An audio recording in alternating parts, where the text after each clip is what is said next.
Day, YouTube, I'm Rusty, nice to meet ya. Welcome to my video outlining a few bits of information that might come in handy if you are or will be relying on a centrelink payment while studying full-time. Are you wanting to leave your job to study full-time in Australia?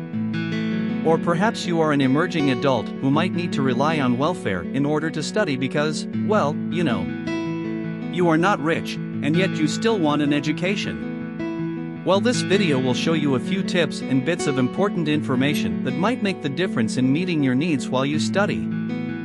Firstly, let's talk about Centrelink. Centrelink is a government agency in Australia that provides financial assistance to eligible individuals who are in need. One of the main forms of assistance provided by Centrelink is income support payments. There are several types of income support payments available, including job seeker payments and full-time study payments. When an individual transitions from receiving job seeker payment to full-time study payment, there can be a significant difference in the amount of financial support they receive. This is because the eligibility criteria and payment rates for each payment type are different. Now is a good time to discuss the first tip or consideration, which would apply to anybody who is applying for a full-time study payment who is not currently receiving any payment.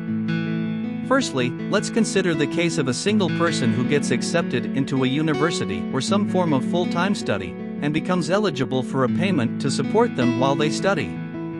The maximum fortnightly payment this person would receive is $562.80 at the time of making this video. Now let's compare this maximum payment to another single person who has found themselves eligible for a job seeker payment and has not made any plans to study full-time. In this situation, the maximum payment each fortnight would be $668.40. Isn't it interesting that a person who has no income due to committing to study full-time will have a lower level of support than a person who is unemployed, over $100 difference, or to put it another way, a full-time student will receive 15% less money. So you might be aware that there exists an advantage to receiving the student payment, a little bit of neoliberalism magic built into the job seeker payment called mutual obligations. Mutual obligations only apply to the job seeker payment and basically puts a requirement on the recipient of job seeker payment to prove they are applying for jobs, and to be available to attend meetings with job agencies, go to job interviews, blah blah blah.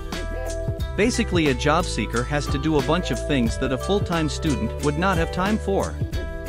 So even if a student was allowed to choose to be on a job seeker payment for the extra income, most would likely still choose the lower payment just to avoid all of the hassle of mutual obligations. But what if I told you about a third situation a person might find themselves in? They have been receiving job seeker payment and then get accepted into full-time study, and so apply for a student payment to get rid of mutual obligations. In this scenario, their payment type changes, however the maximum payment will remain at $668.40. This is sounding like the best case scenario, and it is. So to recap, there is an advantage to being on job seeker payment and then transitioning to full-time study payment because the payment amount remains the same. So, the question that you really should ask yourself before commencing study is if you would actually be better off somehow engineering your circumstances so that you happen to be a job seeker before commencing full-time study. Particularly if you are studying a degree or something that takes many years and will definitely not be able to continue your current job for whatever reason.